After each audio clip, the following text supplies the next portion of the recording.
All right, we got our first ever Pitch Roast Live twofer. Give it up for Jenna Schema and Ashley Smith with Learn Mobo.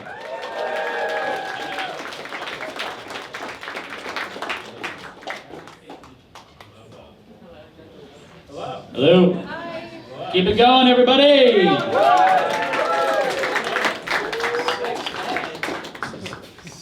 Hey, look, it's such a fun, fun event. So silly. Thanks from Ohio. They don't have that thing. Sex education is worse today than it was 20 years ago. Okay? Parents have no idea what their kids are learning online or on the internet or with their friends, and oh my god. Sex, right. They don't know what, okay, let me start over. Parents don't know what their kids are learning online or with their friends. What they could be learning about relationships or bodies or sex on the internet. And kids, they're ashamed and awkward and uncomfortable, and they don't know where to go to ask the awkward questions that they've been worrying about. And so they do go to the internet, and because they're on the internet and because of that vulnerability, they're more susceptible to exploitation and to harm. But we know that sex education works. 93% of parents support sex education in schools. And in fact, most states actually require sex education to be taught in some capacity. And research also shows that sex education decreases teen pregnancy and risky behavior while improving both physical and mental well-being and socialization and communication skills. And yet, it doesn't happen. Research shows that half of US teens don't receive sex education that meets federal guidelines, and 17% of US teens never get any sex education. So, why? Teachers are overworked and underprepared. They aren't trained to teach an entirely new curriculum, and I know I'm probably not the only person in this room whose gym teacher taught them sex ed, and materials are outdated, and there are textbooks and brochures from the 90s, and there are wild variations between state and districts in terms of guidelines of how to actually teach sex education, and none of the materials that actually exist do account for that diversity. And there's also no accountability, no systems of accountability for states and districts to make sure that what's required to be taught is actually being taught. And so there's all this money that goes nowhere. Budgets in states that require sex education. There are billions of dollars in Title IX funding for states to invest in health and wellness and edtech innovation. And private schools pay for people to come in and teach this stuff. There are private youth organizations, sports teams, homeschools, and parents are looking for easy solutions. And yet, it is a huge market that is almost entirely owned and operated by nonprofits. Organizations that lack the funding to innovate or keep their great educators from leaving for higher paying jobs, not to mention all of the additional federal funding cuts that have recently happened. There is no real competition, it's only wide open space. I'm Ashley, this is Jenna. We're the founders of Learn Mobo. We're building modern sex education that meets people where they are. We're building ready-to-teach, gamified curriculum that will keep students engaged without teachers having to spend hours preparing their lessons. We're building customization so that teachers can customize the lessons down to the very words in the lessons. And teachers can keep those. We're building customization so that teachers can keep So that teachers can very easily, thank you, yes. It's hot up here. Okay, teachers can keep the customization, they can easily customize the lessons to the guidelines of states and districts to easily stay compliant. And they'll have flexibility to meet their classrooms where they're at and customize.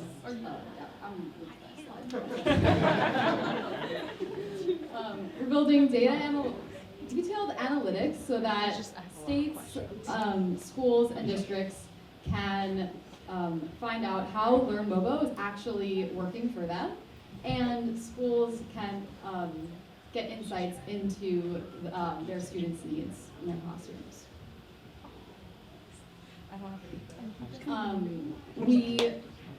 launched our MVP, and we got over 50 signups of qualified parents, teachers, and researchers.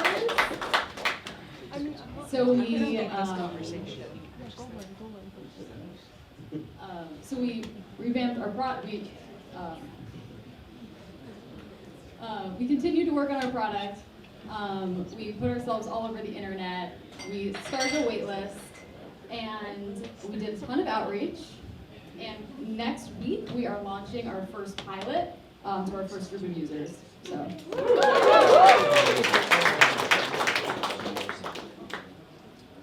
People want sex education, but people want the freedom to customize it.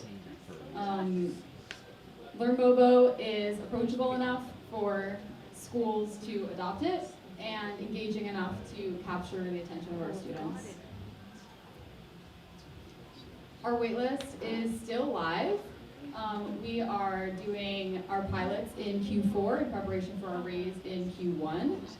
So if you'd like to get connected with us, you can reach out to Jenna or me or sign up for our waitlist.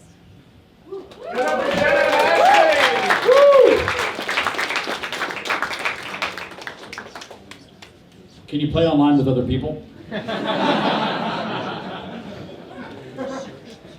All right, that's it. Available on the Switch. First off, thank you both for your service. Second, so the gamification is interesting. So it's a gamified sex ed system. So is this like if the Duolingo owl was like, do you know what a clit is? Yeah, exactly. That's awesome. Yeah, that's right. Yeah. So my question is, how do you make sure that the gamified learning is effective? Because as a man who's been taking Duolingo Spanish for 6 years, I barely know what a baño is. So I can only imagine how good at sex I would be if I went up to a girl and I'd be like, don't worry, I have the high score on my game app. You know what I mean? I'm wondering how you, yeah. What he's asking is how prepared will the young men of America be to just slay? Slay dong when they're done with school.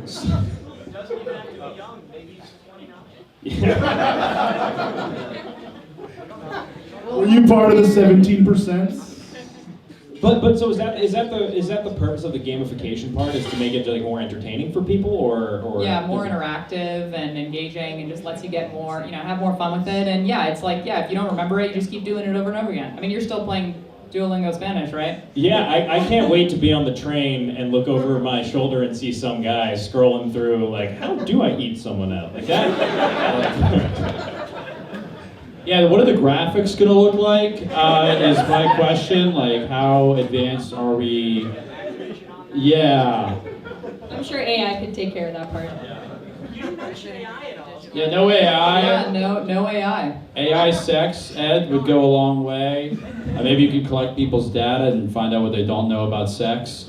I did write that I'm a product of teen pregnancy. Am I a problem that you're trying to solve? It's a joke. It's a joke. My parents are responsible. I think they get a pass for not being veterans because they don't have AI in their product. So that's almost as honorable as serving your country if you don't have any AI. Wait, why aren't you veterans? Yeah. Yeah, why don't you serve? We're women, so it's basically the same thing. Ooh. This just in. Learn Mobo thinks veterans are losers. Wait, are you saying that women are losers? Do you hate women? What was your second targeted question? I said, do you hate women? The show's not really about me. I want to keep the focus on the founders. Well, I don't know. I learned about puberty and stuff from the My Body book. Ladies. Oh, yeah, the American Girl. The American Girl, comparing your boobs to the boobs in the book. So I just wanted to make sure that was represented in this. I think that's really important and informative. And also maybe the kids today, they have euphoria. So I think that should be represented as well. If we could talk about maybe fentanyl somewhere in here, I think that would be helpful. Big fan of fentanyl sex? Don't knock it till you try it, though. I had two questions after your presentation. The first was the freedom to customize it, which scares me in like Oklahoma. Is it always going to be here's how sex works, or is no sex a possibility? Well, it's interesting because a lot of the pilot was designed with educators in both California and Alabama. And so the idea is actually that it can work for the guidelines in a place like California that has a super comprehensive sex education curriculum, and then places like Alabama that have a lot more restricted sex education guidelines. And the truth is that there's a, oh yeah, go ahead. Just the Alabama one, it just pops up with a red screen that just says don't. So that's good, it's customizable. A lot of educators in those states don't know how to teach within the confines of those state regulations. So by enabling them to teach as much as they can in those states, we believe that we'll be able to bring them more sex education than they would otherwise get. Would you give students the ability to learn outside of the draconian state regulations? Yes, of course. Yeah, so it's the way that we, North Star is we want to be able to provide to schools and districts and states at a certain point, but it's an app, it's like very cheap to make and like very scalable, and the truth is that you can an educator can throw it on a screen and teach it in a classroom, but a parent can also just put their kid in front of it and have them go through it too, and so sort of like a flexible solution in that way. Okay, and last question for you. We all had, as you mentioned, a gym teacher who taught us because the school, frankly, doesn't care because they're not tested on this. So how do you change the incentive system whereby no one's bothering to measure this? Well, we make it really easy, I think. But no one cares about measuring the problem. Oh, I see. See, I think that people do really care. I think that, like, the more that, or is that a disagreement? No, I mean like the budget people, like the superintendent is looking at test scores, he's looking at dropout rates. Right. There isn't a metric for sex education. It doesn't go, your funding is based on sex ed. Right. Right, so like how do you make them care? So, You said right to your congressman, which you should, and I haven't, but yeah. up to you. Well, I think one of the other things with EdTech, especially nowadays, is EdTech investor communities and EdTech, districts that are buying EdTech technologies are really focused on student outcomes. And so you mentioned dropout rates, right? And so there's all of these health and wellness initiatives that you can invest in if you believe that those things will have measurable outcomes with your students. And so the budgets that exist are to be paid towards all these different solutions that can be possible. And so if we can show up and say, look, we can show you that over time there are measurable and fundamental changes and improved outcomes with your student population, then that budget goes towards that solution that's driving that. Good answer. Hey, I like this one. Yeah, this next one is fun, it's topical, and yeah. And it's sexy. It's hot. Come on. Yeah, it's for kids. Can you relax? God, it's disgusting.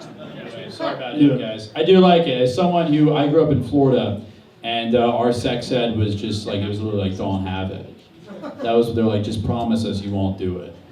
That's not a joke. They were like, just don't do it. And then one day they showed us pictures of STDs on like a big projector. They're like, that one's what chlamydia looks like. And that's gonorrhea. And then, so that was like the game we played. So I like this game more, I think. Yeah, your graphics are better. Yeah, I agree. I like the orange and the purple people in the beginning. Yeah. No, That was cool. we did a game too where it was you had to pick a bean out of a jar, and then like about 5 people in the class picked like one colored bean, and then the teacher goes, well, congratulations, you're pregnant. And then we went, okay. And she said, now tell me, how did you get pregnant? And we had to come up with a story on the spot. Yeah, and on the spot, and share how we got pregnant. Is this real? I swear to God this happened. I think about this like every so often. I'm like, is that a dream I had? Dan? And I had never. How did you get pregnant? Yeah. Why is it always me? In the last one, they were like, Dan, you got dementia. This one, like, Dan, you're a 16-year-old pregnant woman. You got range. Some of them were men. Some of them were men. But anyway, I think you should put that in the game. I think people would love it. Like a short response exercise. Is there gonna be music? Yeah, I think they'll be different. I mean, the one thing we want to do is make it really accessible. Oh, like So a music playlist. and- playlist. Song. Alright. The lesson is in song. Each state gets to pick their own music I as guess, part of the yeah. customization. It's the Star Spangled Banner the whole time. I love when the sex ed to some country music. Not getting pregnant for my country. This is how I serve. Any last questions from the panel? Give it up for, again. Give it up for